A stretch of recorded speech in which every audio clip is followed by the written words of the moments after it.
What's up, nerds? I'm Ben, I'm Julia, aka Lara Croft, aka Jem Cosplay. and we just saw Tomb Raider. What do we think? You're about to find out. Do you think?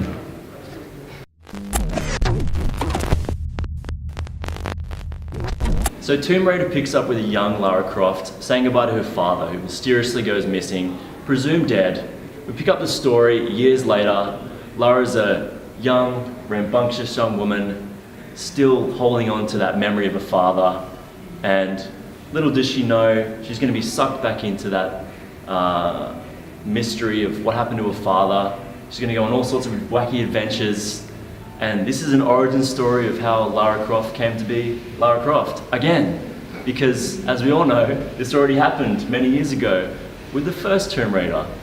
But I'm keen to know today, not only, Jules, do you think this is good, but do you think this lives up to the video game series that this is based on? Going in, I was definitely a skeptic of this movie, being such a hardcore Lara Croft fan. I was actually surprised. It did have very memorable moments that we've seen in the more recent games, but did pay homage to the old Tomb Raider games and movies as well. So I'm actually coming at this from just a pure movie fan basis, and I'm just wanted a good time in this movie. You know, I was like you, I was a little bit skeptical, but I thought maybe this can, just have a few cool action sequences. Alicia Vikander's a good actress, so let's talk about that straight off the bat. Is Alicia Vikander better than Angelina Jolie in this role? I think they were playing two very different roles. Alicia definitely had that naivety to her, and you saw her character develop and grow, and she did that really well. While with Angelina Jolie's character, it's Angelina Jolie. She just comes on the screen and you're like, oh my god, at least I am. Yeah, I think she brings sass to it, but not the same kind of sass that Jolie did. Like, I think if you look at it now, Jolie is just like, she's kind of overacting a little bit, and it's a little bit almost cartoonish in the way that she played the role.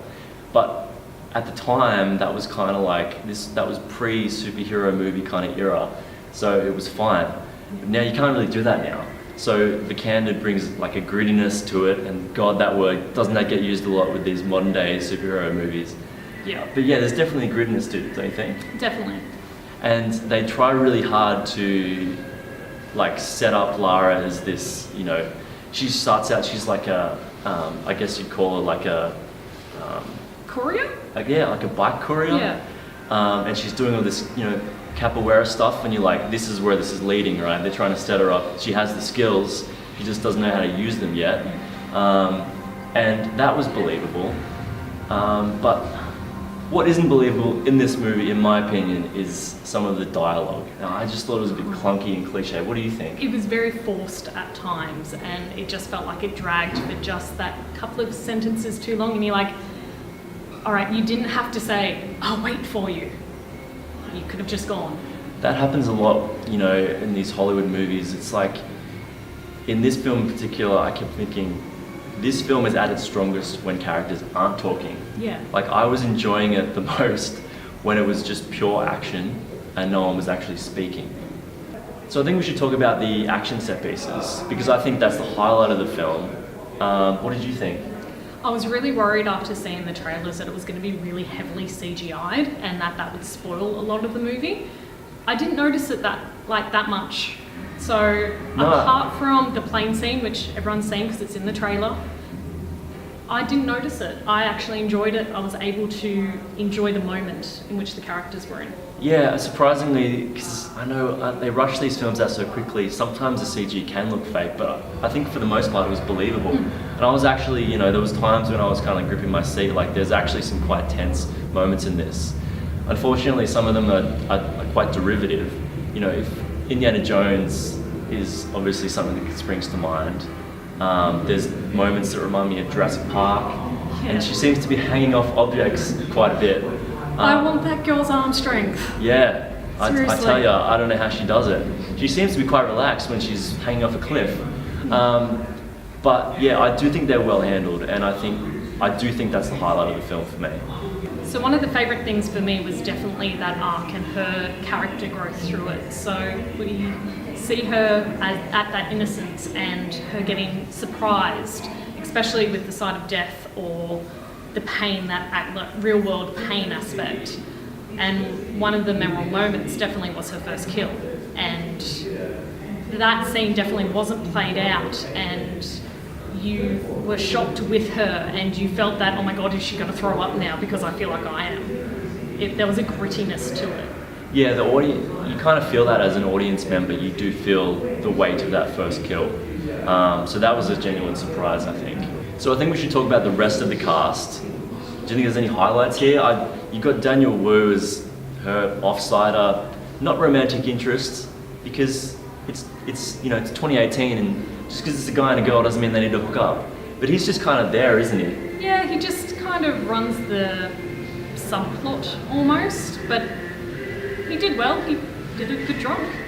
Yeah, he played a good drunk, and then he kind of just like vanishes as the film goes on. I'm sure there's some deleted scenes there. You've got Dominic West, otherwise known as McNulty from The Wire, playing Lara Croft's father. He's quite stoic and very Dominic Westy. Yeah, I just think he's now become one of those actors where he's almost started just to play the same character over and over again, regardless of the role.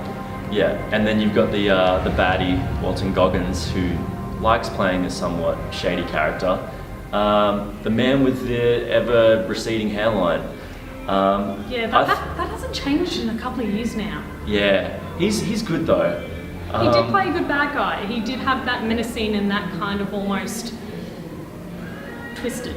Yeah, so this guy's a little bit unhinged. He's been on this island for 7 years. He's every day is just completely obsessed with just finding this treasure, and Lara comes into his world and she's the key to finding this treasure and him getting off the freaking island, which is all he really cares about. That's his motivation. Yeah. So I think apart from Alicia Vikander, he's probably the other highlight for me. But it's not the kind of movie where you come out of it and you go like, oh, an amazing ensemble cast. It's just, whoa, that's not what you're going to be saying after you see this film. I think what you're going to be saying after it is just, I'm happy. So that's pretty much all we have to say about Tomb Raider. I think we should tell you guys whether it's worth checking out. Do you think if you're a gamer, like a hardcore Tomb Raider gamer, you'll want to go check this out? I'd still recommend it, but you're going to pick it apart. I definitely think if you're more of a movie fan, it's definitely a good origin piece for you. So you think it's going to not actually impress the gamers? The people that have followed this series from the start are going to be disappointed with this? I won't say disappointed, I'll just say probably won't live up to their expectations. Okay, so do you think this is an improvement on the Angelina Jolie film? I'd definitely say it's an improvement. Okay, so the 2018 version of Tomb Raider is the best video game film of all time, according to this woman right here. You heard it here first. Jumanji! So that pretty much sums it up for us. I'm Ben. I'm Julia. And where can we find you on the internet, Julia? At Instagram on Jem Cosplay, Oz, underscores between those words. We'll put the link down below, so come follow me. I'm entertaining and fun. Awesome. Until next time, we'll see you nerds at the movies.